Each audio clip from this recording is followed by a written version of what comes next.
Three, two, one. Hello. Welcome again to Tomes and Tunes. I am so excited to have you with me this 18th episode of Tomes and Tunes. Wait, 18th, 19th, 18th. And my guest today is Joselyn Wilkinson. She is a Los Angeles songwriter, and she has recently been working on a project with her husband going by Joselyn and Don, and they've been releasing new music. And she is also, I hope I'm saying this right, she is the founder of ADAAWE. I think that's right.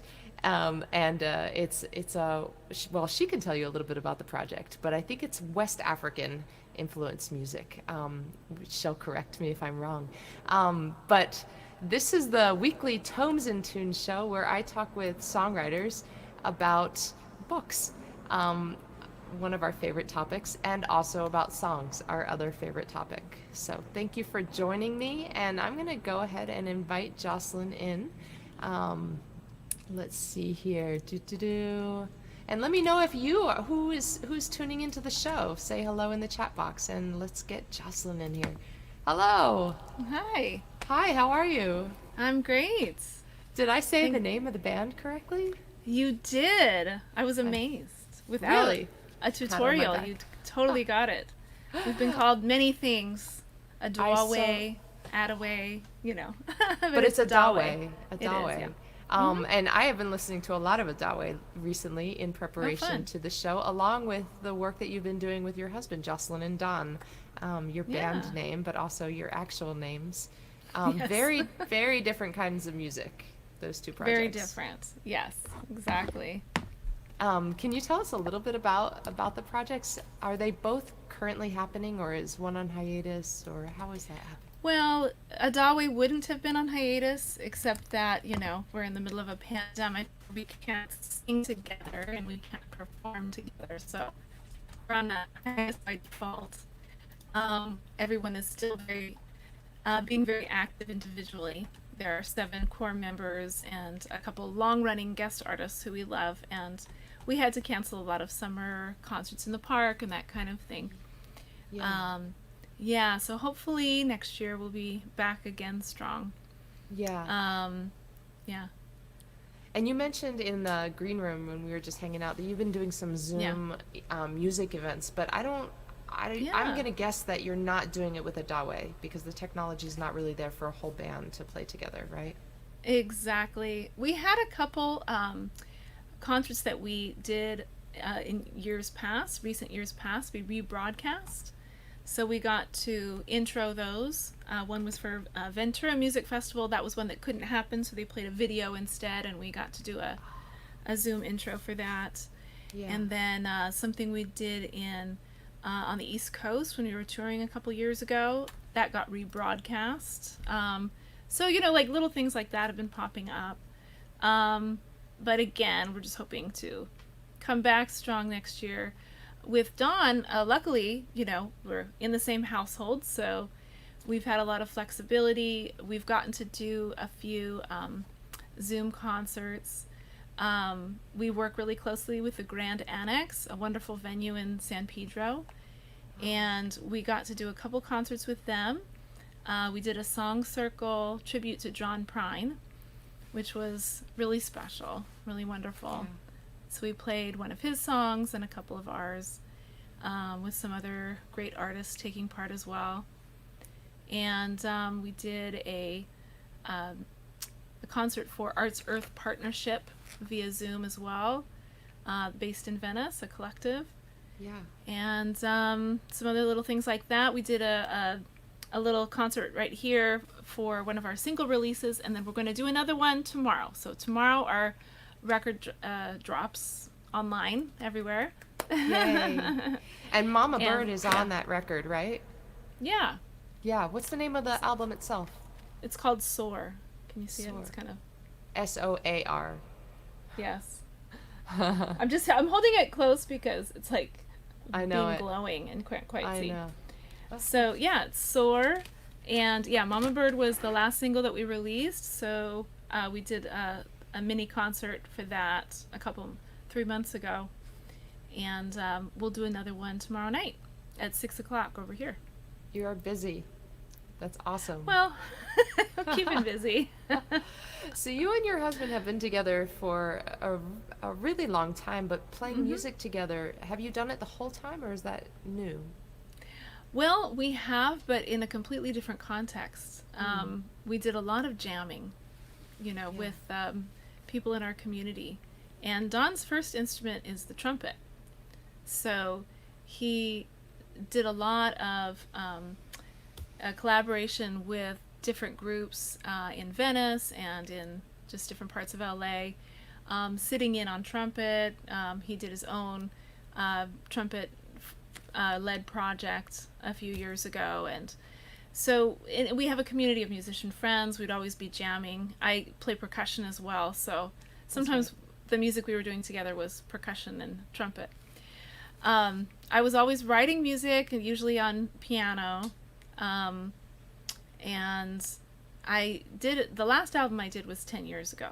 I remember that you and I connected about this part of our story. So it's just kind of amazing. When I came back to music, I thought that I was the only one who had left, and then I met you, and then I have talked to other people since, and I think you might have been one of the very first people though that I encountered who was like, yeah, I left for a long time too. Yeah.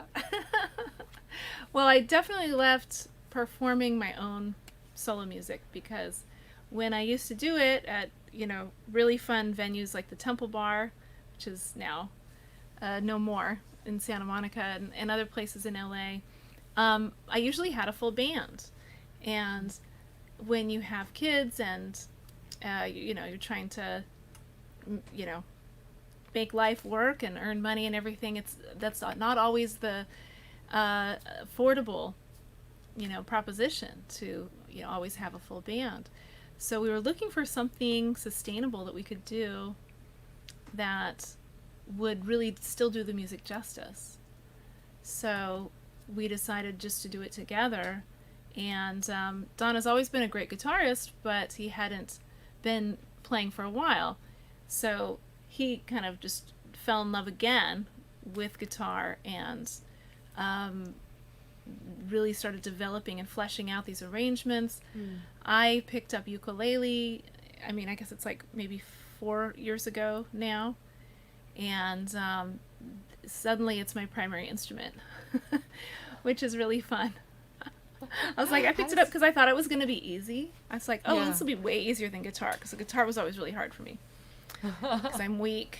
And like you, I'm sure you have very strong fingers. It's a big instrument. It's like trying to wrap your arms around a guitar. Yeah.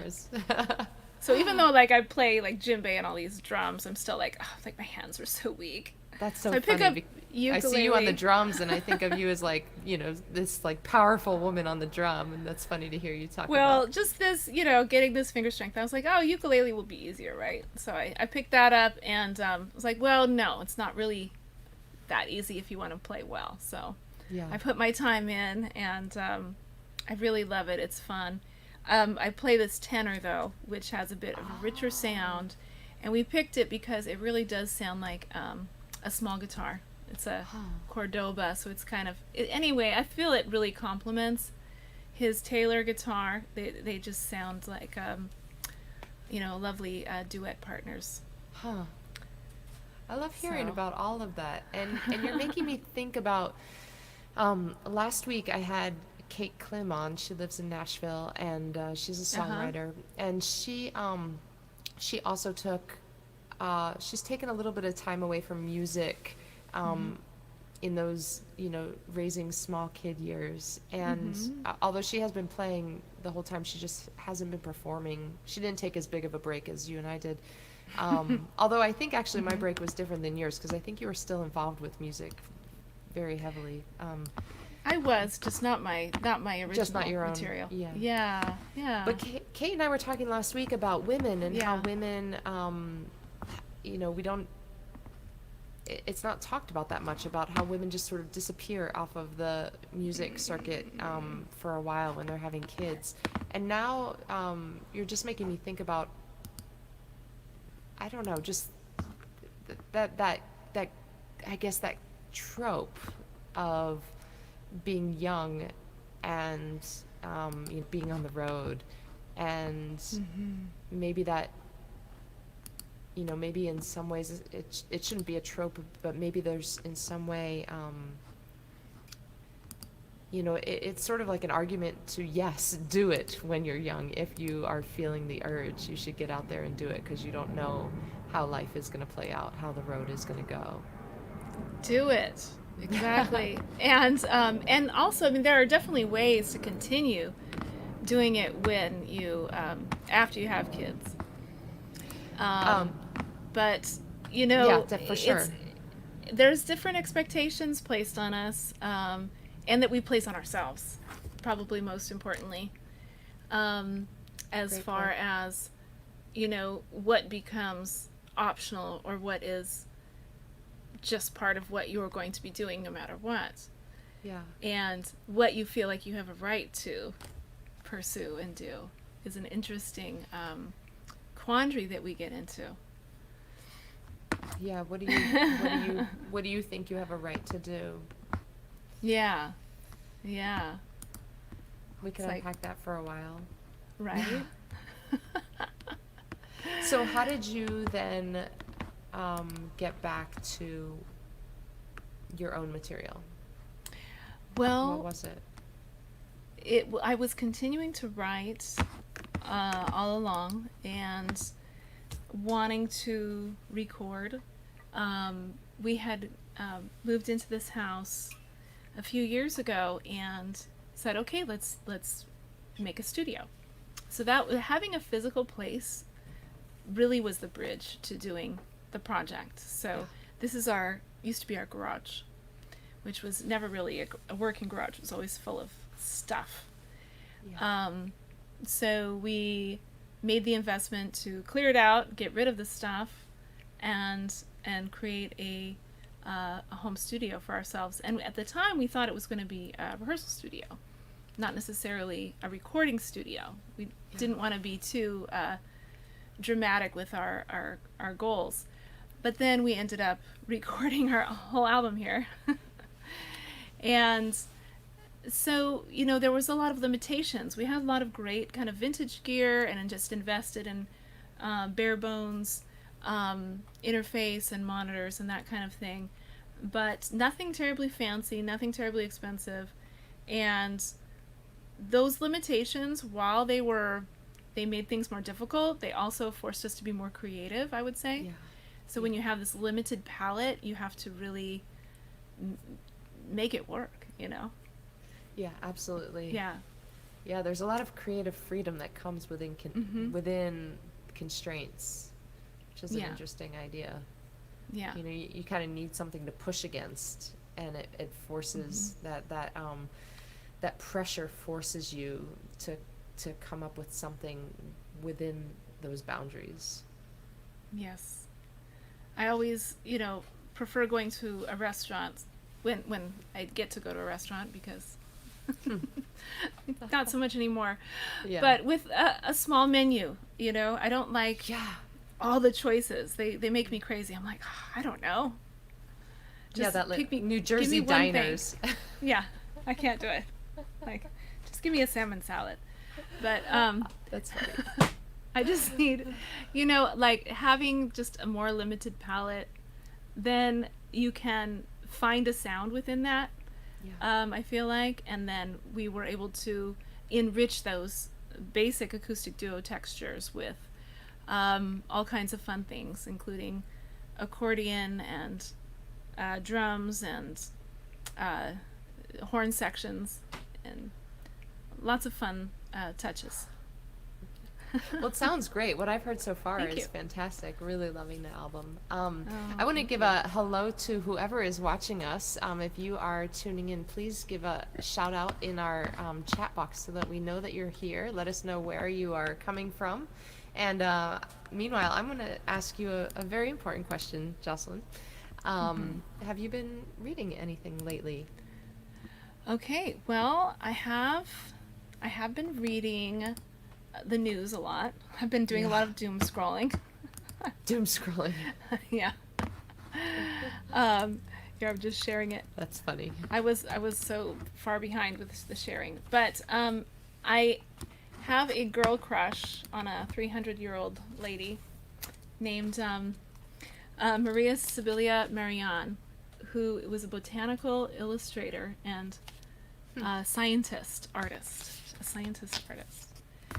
And so this was, I really got into her work a few years ago, and I was really inspired by her drawings. I don't know if you can see. Yeah. So she was just such an interesting character. She was born in 1647, I think, in Germany, and she was fascinated with insects and their metamorphosis. And she was raised in a family of artists and printmakers and publishers. So she had access to all the tools of art at that time. They were grinding their own paints. And her stepfather was a famous flower painter. So she kind of learned from the best, and then was able to create her own very unique art because she was fascinated with insects. But one thing that when I was reading this book, the girl who drew butterflies, which is kind of, my mom actually got it for my son, not knowing that I had been really fascinated with this character for a few years. And I was like, and my son wasn't that interested. I was like, oh, I will love this book. And it was written much more in an engaging fashion than the book I already had, which was kind of dry and didn't really give you a lot of the backstory. And what I learned from this book is that people at the time, they didn't realize that insects came from eggs. They thought that it was just spontaneous generation. They thought things just grew out of the ground. And so she was the first European to document the life cycle of a butterfly. But because she was a woman, she wasn't respected as a scientist. She couldn't be accepted as a citizen scientist. She created wonderful books of illustrations of flowers and butterflies is what she's really known for, but also like all of the parts of the life cycle of different insects. And so anyway, I had been reading this and I got it back out and went through it again, and it's just so beautiful. What is her name again? Maria Sibylla Marianne. Lovely to make her acquaintance. Yeah. Earlier this summer, I was reading for the third time The Signature of All Things by Elizabeth Gilbert. Are you familiar with that? No. It's Tell a me. novel. It's a historical novel, and it is the protagonist is a botanist born in 1800 in Philadelphia, and her name is Alma Whitaker. And it is so Elizabeth Gilbert is the writer of Eat, Pray, Love, very well-known memoir.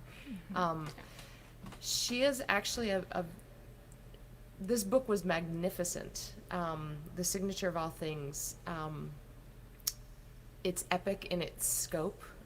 It takes place over the course of a little more than Alma Whitaker's full lifespan, because it includes her father's backstory, and you might be interested in it. She falls great. in love with an illustrator who makes the most beautiful orchid illustrations that the main character had ever encountered, and she herself is a botanist, and she grapples with being a woman scientist of the day. And over the course of the book, she develops her own theory of evolution, which her development of that theory is coinciding with Darwin's development of his theory, and it's interesting how he's not actually a character in the book except for at the very end as a real background character, but she grapples with where do things come from, and where is the variety, where's the variety come from, how is life made and how is it sustained, so that might be something that you're interested in. Definitely. I want that book. What is it called again? It's called The Signature of All Things by Elizabeth Gilbert. All right. Yeah. I love so it. do you have a passage of either that book or something else that you wanted to share today? I think I do. One thing that was very interesting about her life is there was quite a lot that was interesting about her life. But one thing is that she was the first European to travel to Suriname, or to the New World at all, for scientific purposes. And so she raised the money to go herself and traveled with her young lady daughter, who was like 22 at the time. And the two of them lived in Suriname so that she could study and paint the insects and the plants of Suriname. Oh, wow. And so then she, after a couple years of study, she came back to Holland, I think, and created all of her drawings and published this masterpiece book. So published in 1705 in both Dutch and Latin editions, and measuring an impressive 22 inches high, Metamorphos Insectorum Surinamensium, the Metamorphosis of the Insects of Suriname, was a huge, gorgeous book, a masterpiece. In the style of the time, it had a lengthy subtitle, wherein the Surinamese caterpillars and worms are displayed in all their transformations, described from life on the plants, flowers, and fruit where they were found. There are also frogs, amazing toads, lizard snakes, spiders, and ants shown and explained, and everything was painted and written in America, first-hand and life-size, by Maria Sibylla Merian. For many, it was the first glimpse into a completely unknown, extraordinary world. Reviewers praised the great passion for investigation and tireless diligence of this woman, and wealthy collectors immediately snapped up the most expensive copies, which had been hand-colored in Maria's workshop. While scholars preferred the Latin edition, Latin being the language of science, fellow nature lovers pored over Maria's Dutch edition, full of her simple, vivid description. The banana blossom is a very lovely flower with 5 blood-red leaves as thick as leather and covered on the underside with blue dew. And it goes on to say that in an unprecedented acknowledgement of Maria's experiment-based research, the Royal Society of London, a famed scientific group which would not admit women for membership for another 250 years, mentioned her in their publication, Philosophical Translations, that curious person, Madame Maria Sibylla Merian, having lately returned from Suriname in the West Indies, doth now publish a curious history of all those insects and their transmutation that she hath there observed, which are many and very rare. Jocelyn, you are going to love this book by Elizabeth Gilbert. It's a little bit obtuse. Yes, I'm sure I will. No, because she's so fascinated by transmutation of species and is pushing against it through the book. I'm going to put the signature of all things in the chat box. Okay. There we go. I feel guilty reading such a dry passage, but it's just kind of fascinating window to another time. Totally, and I don't find it dry at all, actually. I find it fascinating. Definitely a window. and because I've read this novel, and actually, as I said 3 times, I'm really fascinated by the novel itself. Oh, cool. So, so this encounter is interesting to me.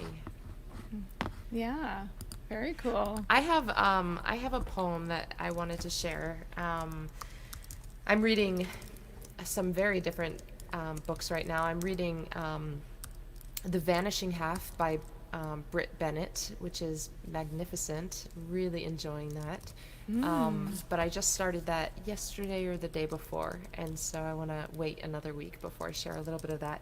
And I'm also reading Ron Chernow's biography of Alexander Hamilton, which I Ooh. became interested in after reading a book earlier this summer, a novel called My Dear Hamilton, that was from the point of view of his wife.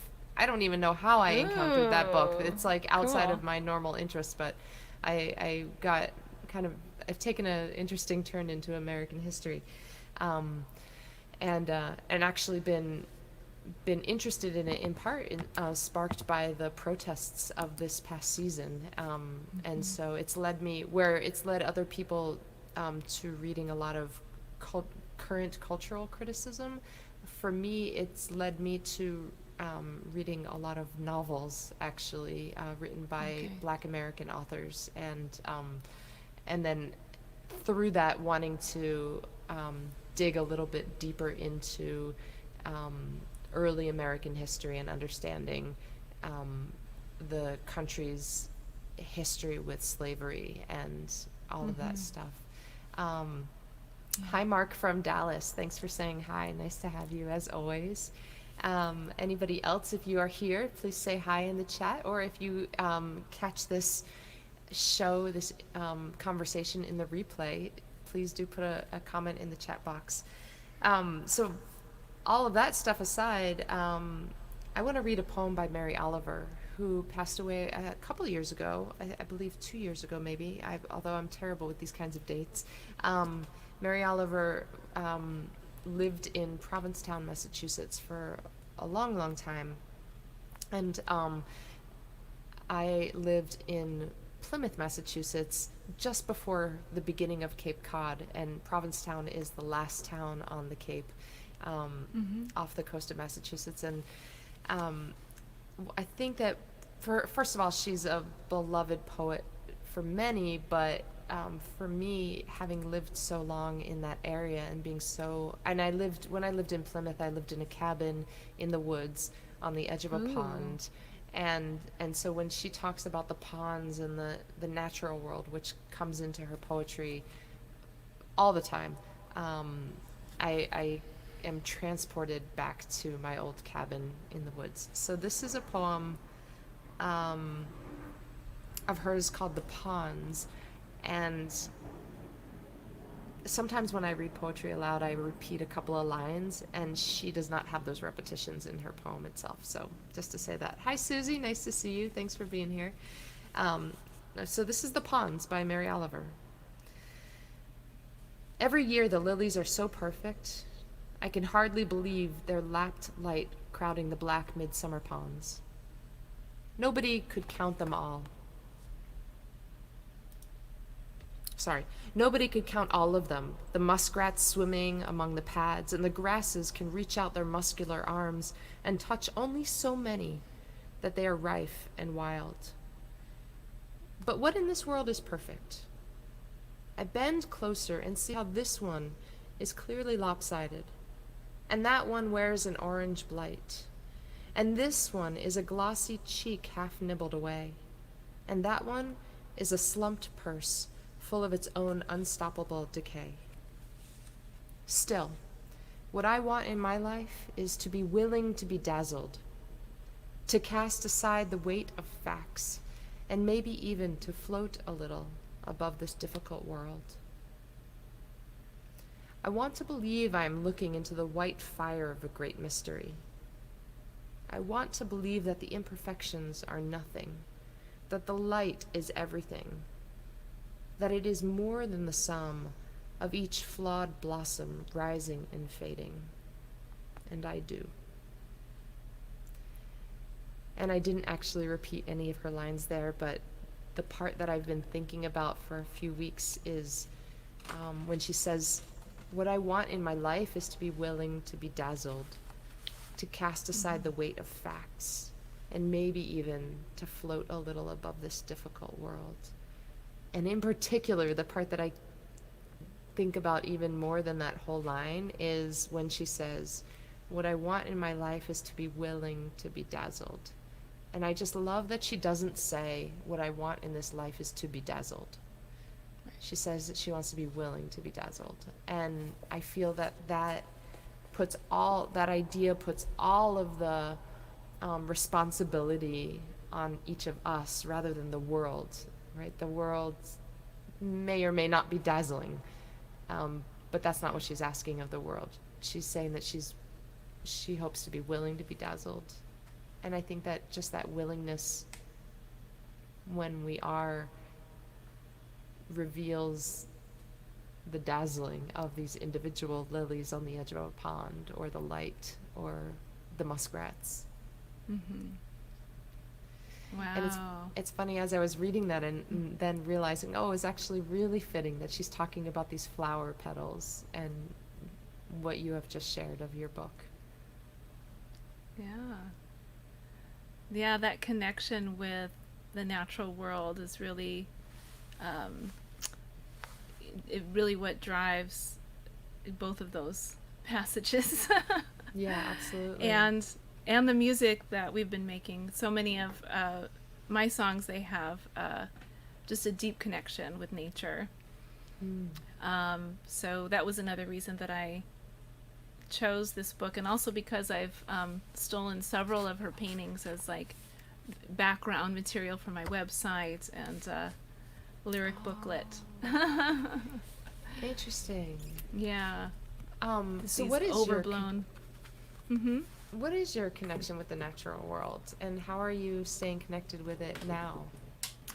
Well, lucky to have a little garden here, and a lovely space to get out into and dig and grow some tomatoes and stuff.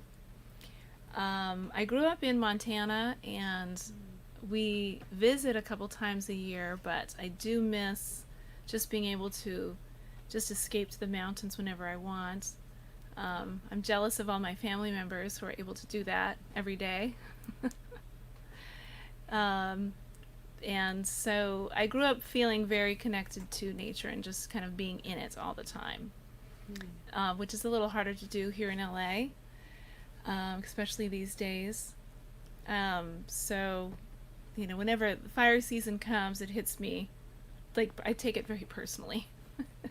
Because of the destruction, or because it limits your movement into certain areas? Well, no, because of the destruction, I would say. Yeah. I think our movement has been pretty limited this year anyway. For sure. Yeah. When we did our visit this year, we didn't fly. We drove and we camped, and we brought all our own food, so we didn't have to, expose ourselves to any viruses along the way. Yeah. And it was really freeing, actually, to take that kind of a road trip. Yeah. And just be kind of self-sufficient. That sounds amazing. So you drove to Montana from Los Angeles? Yeah. How long was the whole trip? Just takes a couple days. Yeah. It's a couple days. Okay. It can be longer and more relaxing. Yeah. It's about 20 hours. Oh, wow. Yeah. Yeah. It's not too bad. Yeah. It's funny. When I lived in Boston, I used to drive down to Florida to visit my parents. And I more often drove than flew. And it was a 25-hour drive of driving time. Wow. And so I'm so used to that up and down the East Coast distance between New England and Florida. But even though I've crossed the country, the belly of the country, a couple of times, I've, first of all, never been to Montana, and it's one of the places I hope to one day go to. Sure. But it's funny when I think about those places like Montana, I think they're so far away. And yet when I lived in Boston, I thought, oh yeah, I'll just jump in the car and drive to Orlando. Yeah. Which was even longer. Which was even longer, exactly. Yeah. So that's interesting. It is. Jocelyn, would you be so kind as to honor us with a song? Oh, sure. My pleasure. I'll do that song that we talked about earlier, Mama Bird. Oh, nice. Just in keeping with the whole theme. Can you hear me? Oh, you muted yourself. Oh, okay. That was... Okay, here we go. This song just kind of comes right out of my garden here, and again, that connection.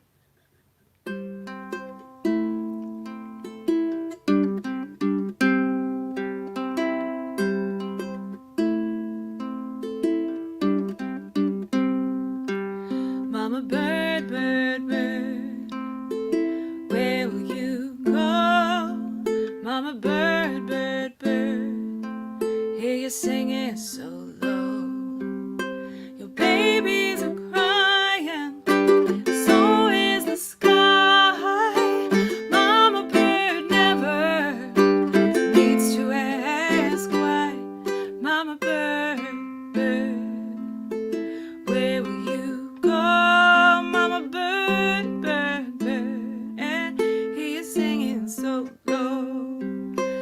Life is a hunger, beat of our hearts, needing so simple. How could love be so hard? Mama bird, bird, where will you go? Mama bird, bird, bird, he is singing so low, singing ooh, ooh, ooh, ooh, crying ooh, ooh, ooh, singing ooh, ooh, ooh, crying ooh, ooh, ooh. Even the young, they grow, and they take to the sky. They learn what they need to know and go.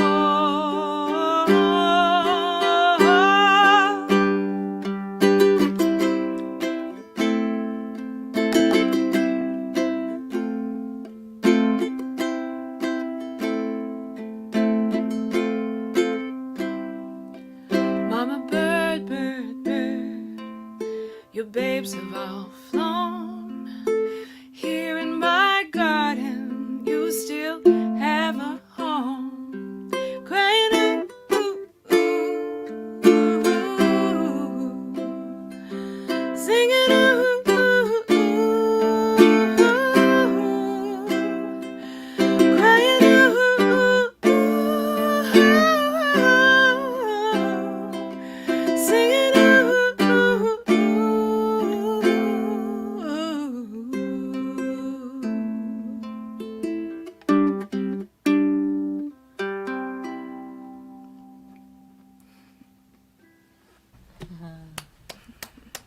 Oh, lovely. I like that you. song a lot. Thank you. And it's so sweet to hear it just solo, with just your voice and the instrument rather than the whole production.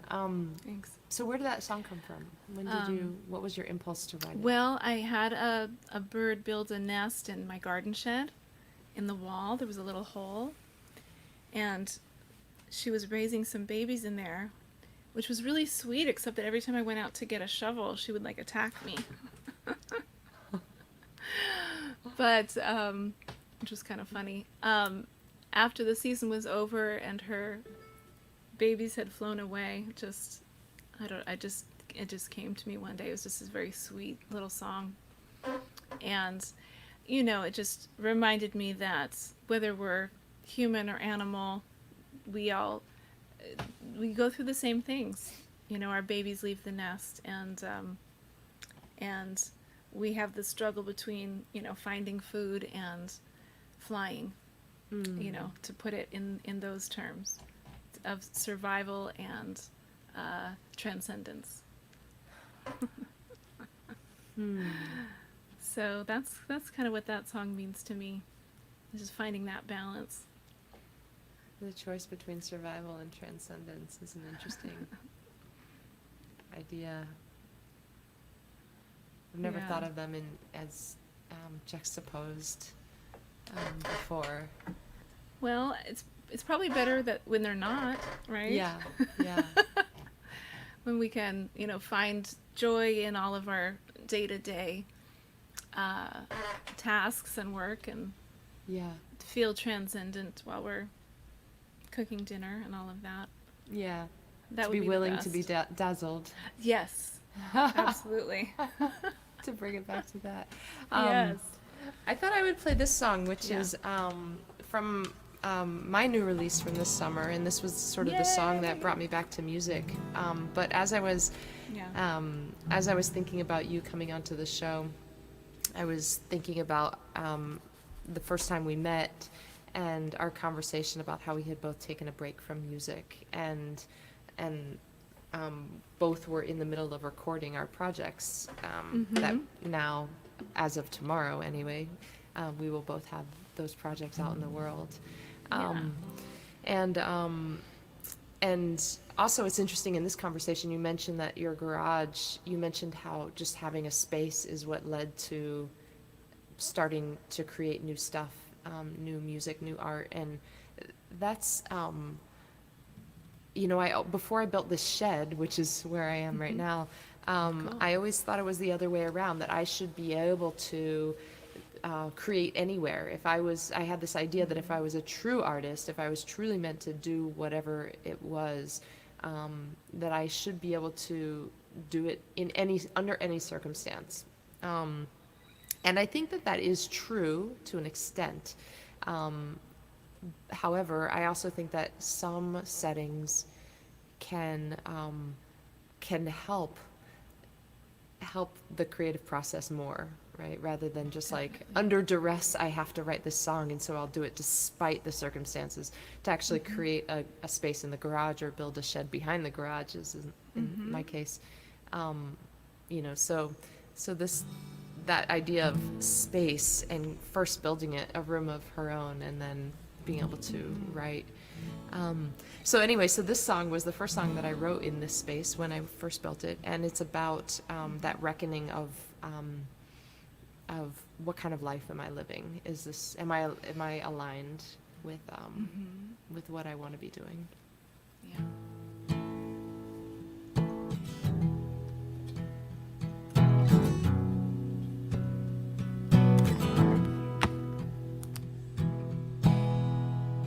If you were the woman that you wanted to be, you'd be knee-deep in dirt, combing layers of earth. You'll be digging down through the centuries, making stories out of broken pottery.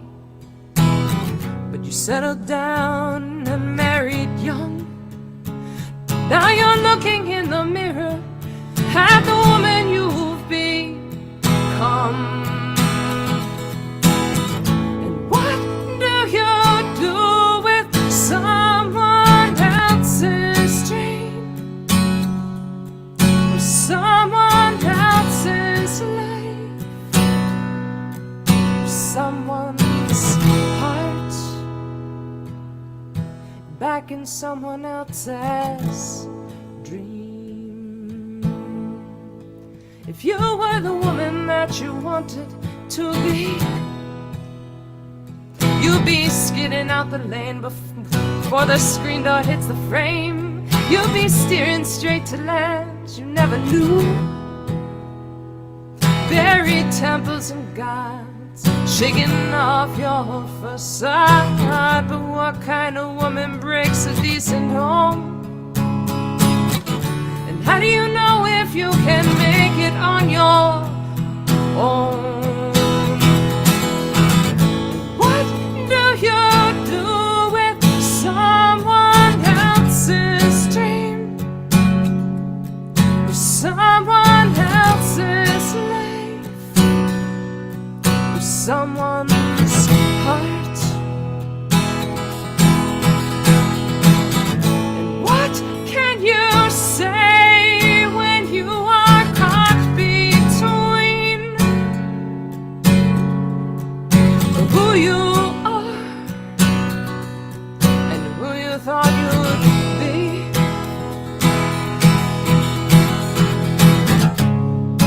Why do you shove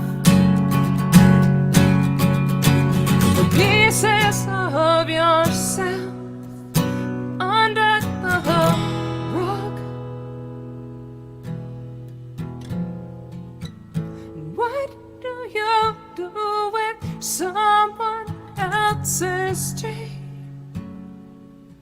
or someone else's life, someone's heart.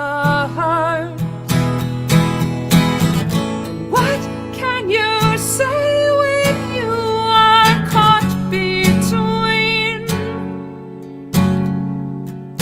who you are and who you thought you would be? Back in someone else's dream,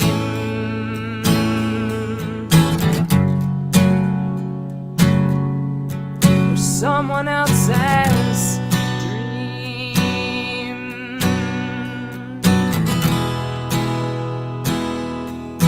Back in someone else's dream.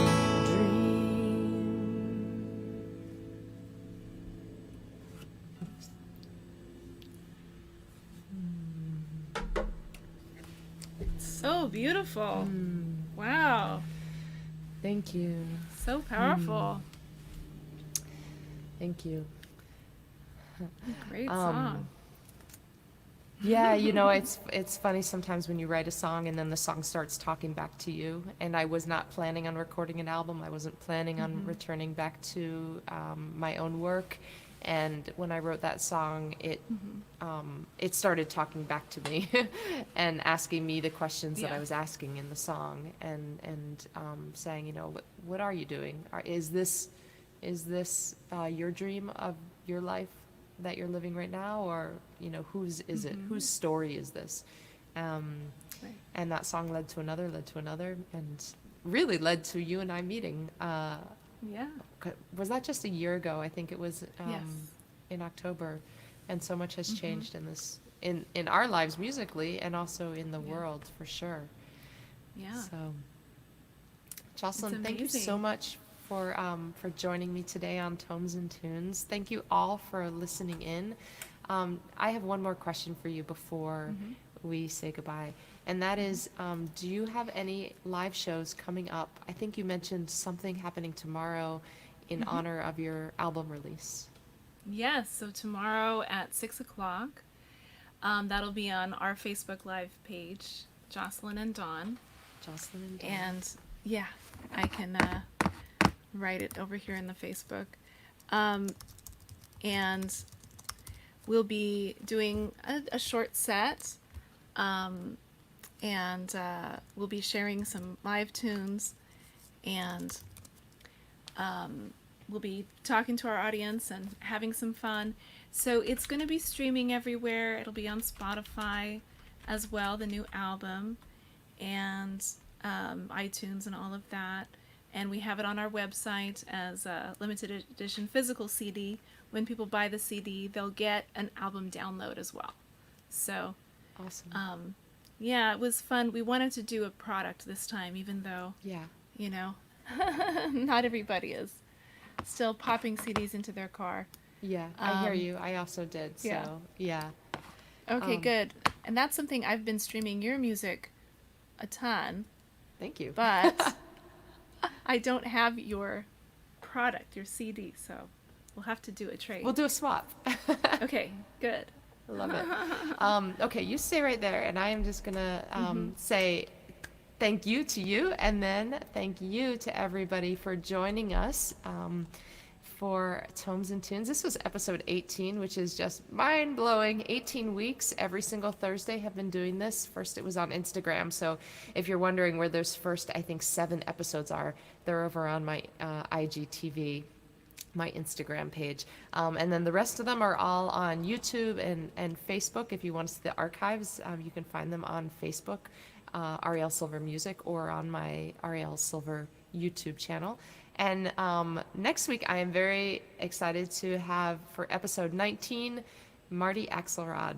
So it's going to be a joy to talk with him, and I hope to see you all again. And tomorrow, just so that you know, I usually do Arielle's Acoustic Happy Hour on Fridays. Tomorrow, I am going to do another episode 22 of Arielle's Acoustic Happy Hour. However, it will be a little bit later than usual because earlier in the evening at 5 o'clock, I am on a panel on a Zoom event with the Burbank Arts Commission, and they're going to be talking with choreographers and screenwriters, and I am a songwriter, obviously, and they had a whole mix of artists, and we're all going to be talking about how we are staying creative during the time of COVID. So information about that is on my Arielle Silver Music Facebook page, and I will see you either tomorrow or next week. Thank you.